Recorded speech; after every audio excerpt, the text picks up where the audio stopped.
letter to the Romans, he tells us something about himself that I think we can all relate to. Like Paul, we know what is right, but we still do wrong, even though that is not what we want to be doing. It can be very frustrating. For instance, we know it is wrong to hurt one another, but still we do.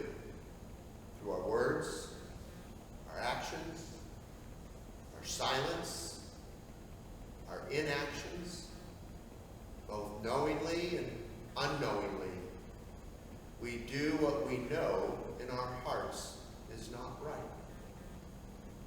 Why? Paul says sin. Sin is part of us, he says. So no matter how hard we try, sin is something we will always do. In some ways, in this passage, Paul reminds me of a comedian of long ago named Flip Wilson, who every time he got caught doing something wrong would say, "The devil made me do it," as if he had no choice or no control over his life, believing that in doing so, all would be forgiven. I get where Paul is going. God's grace is unending. God's love sees us not just in what we do, but in who we are, God's beloved. This is not the only place Paul writes about the unending nature of God's grace. You can find reference to this teaching in each and every one of his letters. However, for Paul, grace is not a get-out-of-jail-free card, forgiving what it is that we have done, but that which enables the restoration of our relationship with God and with one another. Without grace, Paul tells us, the wrongs we commit will lead towards a life without hope, where there would be no chance for redemption, no chance for forgiveness, known or shared. Without grace, Paul says, all roads lead away from God instead of towards God. He goes on to tell his readers God's love for us is so great that despite ourselves, grace has come into our midst. Not to say to us, all is well, just try harder, but to show us which is the right path for us to follow, if we are to know again right relationship with God and one another. A path that enables us to see the wrongs we do for what they are, wrong, and that enables us to find hope where before there was none. Following the right path does not mean we won't still do wrong. Paul is right about that. He says, even if we are giving ourselves to the Lord, trusting in the Spirit to guide us and lead us into all truth, we are still going to do wrong. The good news is that when we do, if we don't let it lead us astray, if we continue to follow the path we are called to follow, we can know forgiveness. And the wrongs we have done can be overcome. Not because of our commitment to forge ahead, but because as Father Brown, a priest in a TV show named The Same, is so fond of saying, none of us is ever beyond God's grace. This weekend, we celebrate a time when our country made a choice to follow a different path.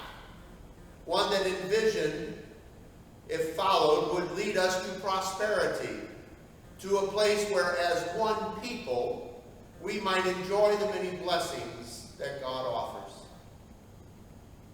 Were they or their vision perfect?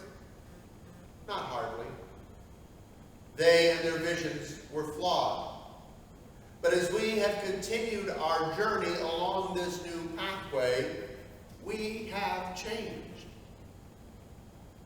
Wrongs once committed have been set aside for that which is right.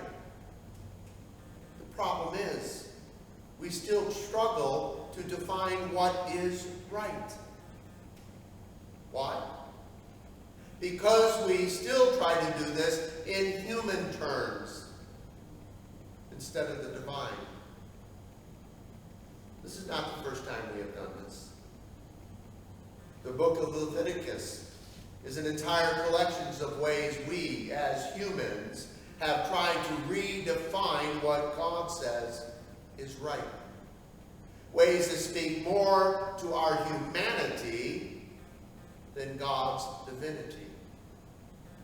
This is why Paul will say that even when we think we are doing right, we may still be doing wrong. Because the right we are following is ours, not God's. Over the years, the line between the two has not become more definitive. Instead, it has become more blurred, if anything. So much so, it is sometimes hard to tell the difference between which is which. But we do have a measure that we can use to help us. Love. The same love we heard last week, Paul reminded the Corinthians of as they struggled to know the difference between right and wrong, right and right. As we enter a new year in the life of our country, we need to ask the question, is what we are doing grounded in love? Not just for us or for those we care about, but love for all. If it is not, then we need to change paths once again. This does not mean we turn a blind eye to the wrongs, or through wrongs seek to bring about rights. But we make sure the rights we do are truly right. And if they are not, we strive to make them so. Just as our country did not initiate the change in direction with the writing of the Declaration of Independence, you see, this change began long before this. The Declaration was the outward manifestation of what was happening within the people. Change today will not begin with the writing of a new law. The change must begin within us. What will this change look like? If it is grounded in love, our baptismal covenant gives us a clue. Change that is right will enable us to look beyond our own wants, taking into account the needs of the community. It will give us a desire to be in relationship with one another, and the strength to admit when we have done something that damages or inhibits the growth of that relationship. It will not only be something we profess, but something that all can see through the way in which we live. It will enable us to look beyond what we see on the outside, in order that we might see one another as God sees us, as God's beloved.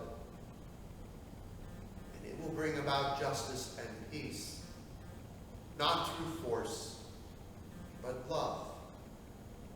Love that is part of who each of us are, because through the power of the Holy Spirit, it fills our very being.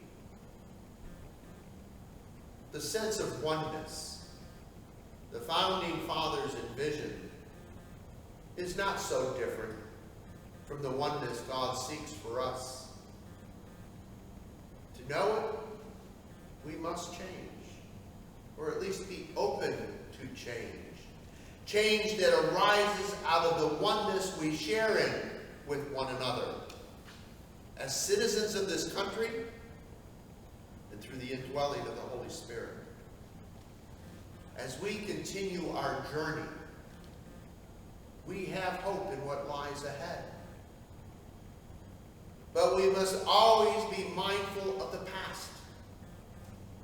Not to blame it for our failings, or to use it to define who we are today, but to see how far we've come, and to remind us how far it is we have to go. The good news is we do not journey alone. Yes, we may not always walk side by side with one another. Our paths may differ slightly, but our destination is the same. A place where oneness is known and where peace prevails. Along the way, let us never forget, as we have been lifted up through the grace of God, which is always with us, we must stop to lift up one another, sharing with each other that same grace, so that each of us can and will reach our destination and know the unity and peace that awaits us.